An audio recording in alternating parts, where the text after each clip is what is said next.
2005, I organised a comedy tour across Victoria, raising funds for Camp Quality. Hit it! Along for the ride were my fellow comics Terry North, Mark Stafford and Dean Rothcar. Warm, gentle machine wash with similar colours. As I said to my mate, I'm going for a beer. He said, look out for the booze bus. I thought, booze bus? What a great idea. First 3 years of my marriage were the toughest, man. We had to live at home with my parents. Wasn't even because of money or nothing, it's just that I was still grounded. I got a call from my granddad the other day. He's been a taxidermist for 43 years. He said, I'd like you to take over the family business. Rang him back that afternoon. He said, how did you go? So I've given it a lot of thought and I really can't be stuffed. For 3 weeks, every night, we found a new, exciting little town and a new pub club setting up our stage. That'll blow them away. 1, 2. Not everything goes to plan though on a tour like this. Problems arise and you've just got to adapt to every situation.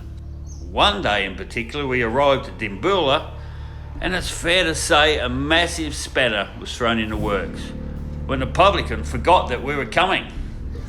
We've got here and there's been a mix-up with the... we've sent all the posters off and we checked everything 10 days ago, and now they're saying they don't know anything about it, so yeah. I'll just go and talk to the guys and tell them now. Well, that's the fucking balls on. And no one's let us know. No one's rang us. They had my mobile and all our media stuff. So, you hear the whole story or not? We know. Didn't hear the whole story. Well, see, I rang this guy up. I checked with him 10 days ago. And he said, oh, we're not having it now at the Victoria Hotel. We're having it down at the cricket club rooms. And I said, oh, that's all right. He said, it's going to be more room. Anyway, I've gone in there and just said, oh, we're here for the comedy show. And he goes, oh, haven't the cricket club rooms rang you? And I said, what are you talking about? He goes, oh, no, I don't think we're doing anything. And I said, what? So I rang the cricket. He said, oh, I'll ring him. So I rang the cricket club rooms. And he goes, oh, I thought it was maybe still on, but Ron hasn't passed anything on to me to say that it's not or this and that, but we've done no advertising. We haven't heard anything from Ron. So it's getting two conflicting stories. If he's blaming the other guy, see, we've never had this before. It's always been distilled to one person. Yeah. And I ticked everyone off. Everyone was checked, and he was checked. I know just in the short term, I don't think he's going to stick his boots in and say it's because he's. Oh, didn't you talk to that guy? Didn't that guy get back to you? He was running it down there. I just passed it on. Yeah, well, he signed it.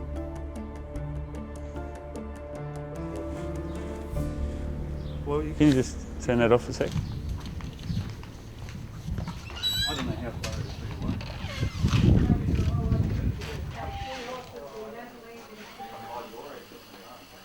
Yeah, it's just a real balls up, isn't it? Oh, I know, yeah. Because we got all the signatures back and signed and whatever, and then we're... Yeah, because, you know, it was organised beforehand that we weren't going to have it here because we haven't got the facilities here, as you can see, to have anything like that and pass it on to them to do that, so...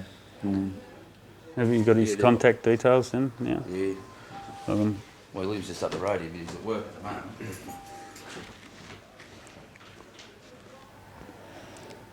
And look at it this way as a donation to Camp Quality. So the publican, he was passing the buck to the cricket club.